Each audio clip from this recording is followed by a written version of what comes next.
महायुतीचे उमेदवार आपल्या राज्याचे माजी मुख्यमंत्री आणि विद्यमान केंद्रीय मंत्री आदरणीय राणे साहेबांच्या प्रचाराच्या निमित्तानं या व्यासपीठावर उपस्थित असलेले आपल्या सर्वांचेच मार्गदर्शक महाराष्ट्र राज्याचे लोकप्रिय उपमुख्यमंत्री आदरणीय देवेंद्रजी फडणवीस साहेब, आपल्या महायुतीचे लोकप्रिय उमेदवार आदरणीय नारायण राणे साहेब, मंत्रिमंडळातील माझे सहकारी आदरणीय रवींद्रजी चव्हाण साहेब, विधिमंडळातील माझे सहकारी प्रवीणजी दरेकर साहेब, नितेशजी राणे साहेब, मंत्रिमंडळातील ज्येष्ठ सहकारी आदरणीय दीपकभाई केसरकर, किरण भैया सामंत, अजितजी यशवंतराव, प्रमोदजी जठार, भाजपाचे जिल्ह्याचे अध्यक्ष राजेशजी सावंत, जिल्हा प्रमुख राहुलजी पंडित, राष्ट्रवादी काँग्रेस पक्षाचे व्यासपीठावरील सर्व पदाधिकारी, शिवसेनेचे पदाधिकारी, भाजपाचे पदाधिकारी, महायुतीच्या प्रत्येक मित्रपक्षाचे पदाधिकारी आणि मोठ्या संख्येनं उपस्थित बंधू आणि भगिनींनो, आपल्या सगळ्यांच्या वतीनं या जिल्ह्याचा पालकमंत्री म्हणून आपले नेते देवेंद्रजींचं मी मनापासून या जिल्ह्यामध्ये स्वागत करतो आणि या जिल्ह्याच्या वतीनं आपल्या सगळ्यांच्या वतीनं पालकमंत्री या नात्यानं शब्द देतो की देशाचे पंतप्रधान नरेंद्र मोदी साहेब 4 जून नंतर होणारच आहेत. 400 पारचा नारा आपण दिलेला आहे आणि या 400 खासदारांमध्ये आमचे रत्नागिरी सिंधुदुर्ग जिल्ह्याचे खासदार नारायणराव राणेसाहेब देखील असतील. हा शब्द या जिल्ह्याचा पालकमंत्री म्हणून आणि महायुतीच्या सगळ्या पदाधिकाऱ्यांमार्फत मी आपल्याला देतो. साहेब, आजची निवडणूक आहे ही कोकणाच्या दृष्टीनं अतिशय महत्त्वाची निवडणूक आहे. माजी मुख्यमंत्री म्हणून राणेसाहेबांनी अनेक विकासाची कामं या कोकण पट्ट्यामध्ये केलेली आम्हाला सगळ्यांना माहिती आहेत.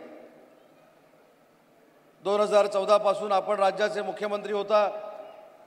आपण मुख्यमंत्री असताना देखील कोकणाला विकासात्मक न्याय आपण दिलेला आहे आणि त्यानंतर आता महायुतीच्या सरकारमध्ये एकनाथ शिंदे साहेबांच्या नेतृत्वाखाली आणि आपल्या मार्गदर्शनाखाली अनेक विकासात्मक कामं ह्या कोकण पट्ट्याला झालेली आहेत.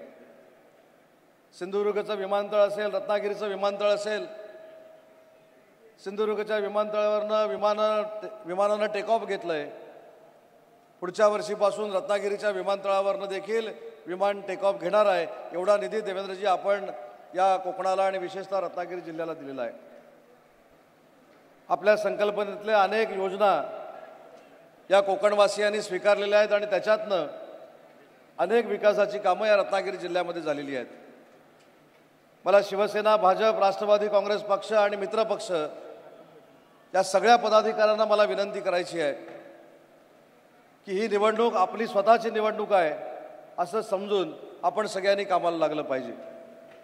या संपूर्ण परिसरामध्ये झालेली विकासाची कामं, केंद्र शासनाने केलेली विकासाची कामं, या राज्य आणि केंद्राच्या विकासावर आपण मतं मागणार आहोत आणि समोरच्यांकडे विकासात्मक सांगण्यासारखं काहीच नाही.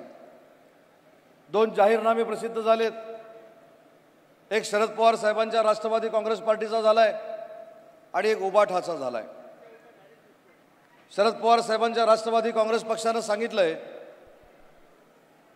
की काही विशिष्ट घटक जे आहेत, तरुण जे आहेत, त्यांना आम्ही 1 लाख रुपये त्यांच्या खात्यामध्ये देणार आहोत. परंतु सांगायला काय पैसे पडत नाहीत. त्यांना देखील माहिती आहे आणि त्यांना देखील खात्री आहे 4 तारखेच्या मतमोजणीनंतर नरेंद्र मोदी साहेबच पंतप्रधान होणार आहेत. त्याच्यामुळे 1 लाख सांगितले काय, 2 लाख सांगितले काय, त्यांना काही ते द्यायचेच नाही आहेत.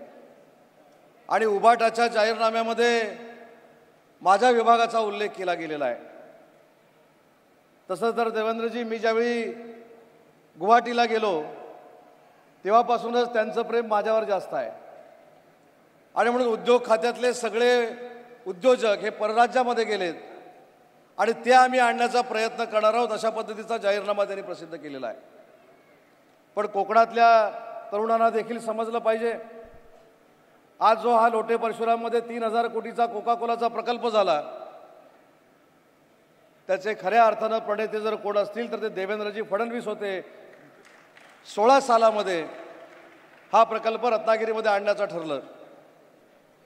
दुर्दैवानं सरकार बदललं. सरकार बदलल्यानंतर 2.5 वर्षामध्ये काही झालं नाही.